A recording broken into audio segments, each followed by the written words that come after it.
Cockroach जनता party का संसद मार्च सोमवार को बड़े प्रदर्शन में बदल गया। हजारों छात्र और युवा संसद की ओर बढ़े, जिसके बाद दिल्ली पुलिस ने कई जगह बैरिकेडिंग की और प्रदर्शनकारियों को रोकने के लिए आंसू गैस के गोले छोड़े।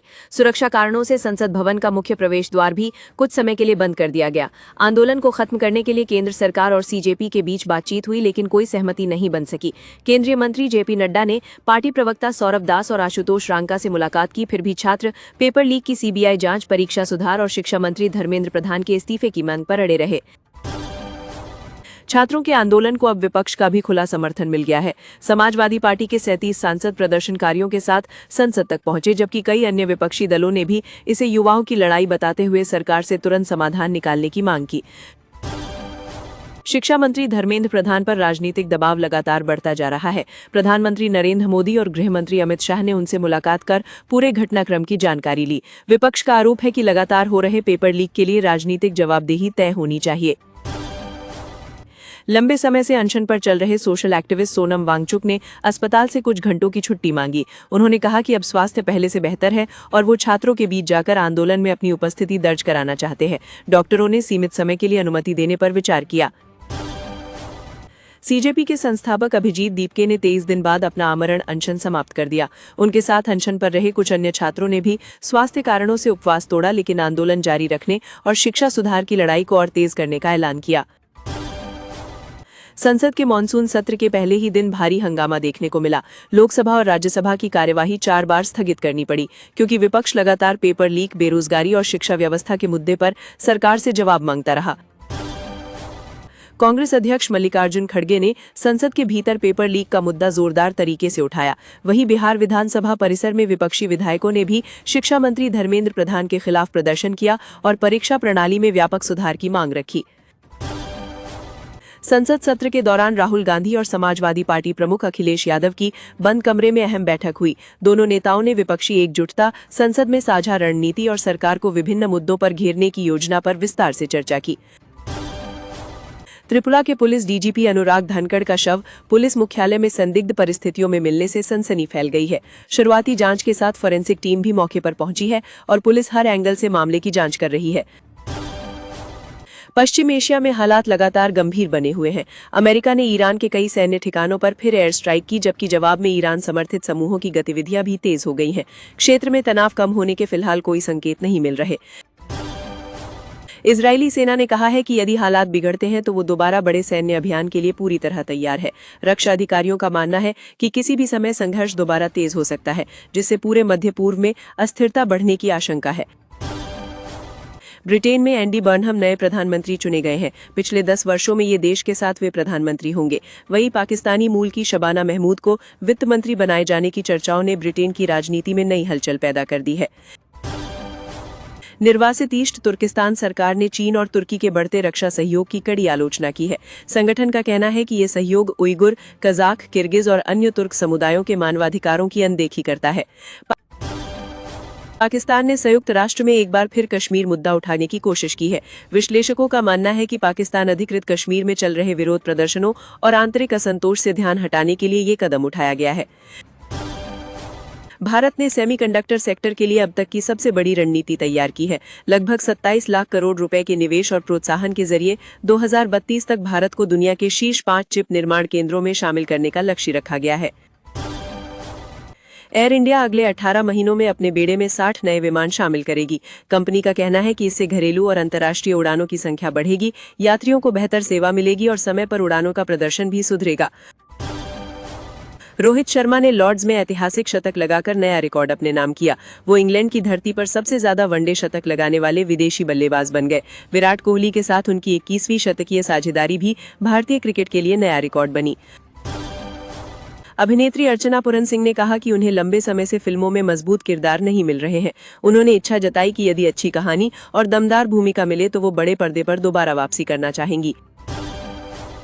राष्ट्रीय फिल्म पुरस्कार जीतने के बाद मम्मूटी और धनुष ने फिल्म ओम के सेट पर साथ मिलकर जश्न मनाया। दोनों कलाकारों ने एक साथ केक काटा और उनकी तस्वीरें सोशल मीडिया पर तेजी से वायरल। राष्ट्रपति द्रौपदी मुर्मू 3 देशों की आधिकारिक विदेश यात्रा पर रवाना हो गई हैं। वह मोल्दोवा, उत्तर मैसेडोनिया और रोमानिया का दौरा करेंगी, जहां कई द्विपक्षीय बैठकों में भाग लेंगी। इस दौरे का उद्देश्य व्यापार, रक्षा और रणनीतिक सहयोग को नई मजबूती देना है। कर्नाटक सरकार ने स्कूलों के 200 मीटर के दायरे में जंक फूड की बिक्री पर रोक लगाने का फैसला किया है। बर्गर, पिज्जा, कोल्ड ड्रिंक और अन्य अस्वास्थ्यकर खाद्य पदार्थों की बिक्री सीमित की जाएगी। सरकार का कहना है कि इससे बच्चों में स्वस्थ खान पान की आदतों को बढ़ावा मिलेगा। चीन ने आर्टिफिशियल इंटेलिजेंस चैटबॉट्स को लेकर सख्त नियम लागू कर दिए हैं। अब ऐसे एआई सिस्टम पर रोक रहेगी जो लोगों को भावनात्मक रूप से खुद पर निर्भर बनाते हों या बच्चों के साथ वर्चुअल रोमांटिक संबंध विकसित करते हों। नियमों का उद्देश्य एआई के दुरुपयोग को रोकना है। मौसम विभाग ने देहरादून में अगले 24 घंटों के लिए भारी से बहुत भारी बारिश का रेड अलर्ट जारी किया है। इसे देखते हुए कक्षा 1 से 12 तक के सभी स्कूल और आंगनबाड़ी केंद्र 1 दिन के लिए बंद कर दिए गए हैं। प्रशासन ने लोगों से अनावश्यक यात्रा से बचने की अपील की है। केंद्रीय गृह मंत्री अमित शाह ने कोलकाता में अमूल के नए मेगा डेयरी प्लांट की आधारशिला रखी। उन्होंने कहा कि यह परियोजना पश्चिम बंगाल के लाखों दुग्ध उत्पादकों की आय बढ़ाने में मदद करेगी। साथ ही राज्य में डेयरी सेक्टर को नई दिशा मिलेगी। रेलवे बोर्ड ने 30 जून को सेवानिवृत्त हुए रेल कर्मचारियों के लिए बड़ी राहत दी है। अब उन्हें एक अतिरिक्त वार्षिक वेतन वृद्धि का लाभ मिलेगा, जिससे उनकी पेंशन भी बढ़ेगी। रेलवे ने लंबित मामलों के जल्द निपटारे के भी निर्देश जारी किए हैं। इलाहाबाद हाईकोर्ट ने उत्तर प्रदेश में वकीलों की आपराधिक पृष्ठभूमि और फर्जी डिग्रियों के मामलों का स्वतः संज्ञान लिया है। जांच में 4157 वकीलों पर आपराधिक मामले और 105 वकीलों की संदिग्ध डिग्रियां सामने आई हैं। कोर्ट ने विस्तृत जांच के आदेश दिए हैं।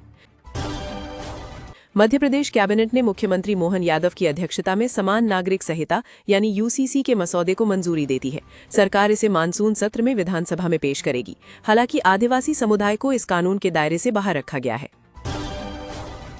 राहुल गांधी और मल्लिकार्जुन खड़गे ने प्रधानमंत्री नरेंद्र मोदी को संयुक्त पत्र लिखकर राम मंदिर चढ़ावा चोरी मामले की स्वतंत्र और निष्पक्ष जांच की मांग की है।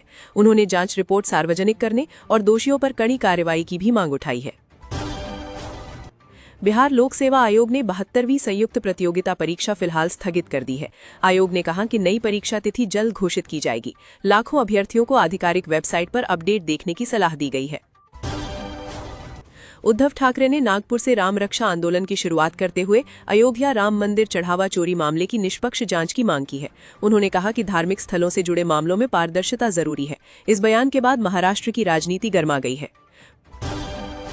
मुख्यमंत्री देवेंद्र फडणवीस और उप मुख्यमंत्री एकनाथ शिंदे ने उद्धव ठाकरे के बयान पर पलटवार किया। दोनों नेताओं ने आरोप लगाया कि धार्मिक मुद्दों का राजनीतिक लाभ के लिए इस्तेमाल नहीं होना चाहिए। साथ ही उद्धव पर विचारधारा से समझौता करने का भी आरोप लगाया। मध्य प्रदेश में केन बेतवा लिंक परियोजना के विरोध में प्रदर्शन कर रहे किसानों को पुलिस ने धरना स्थल से हटा दिया।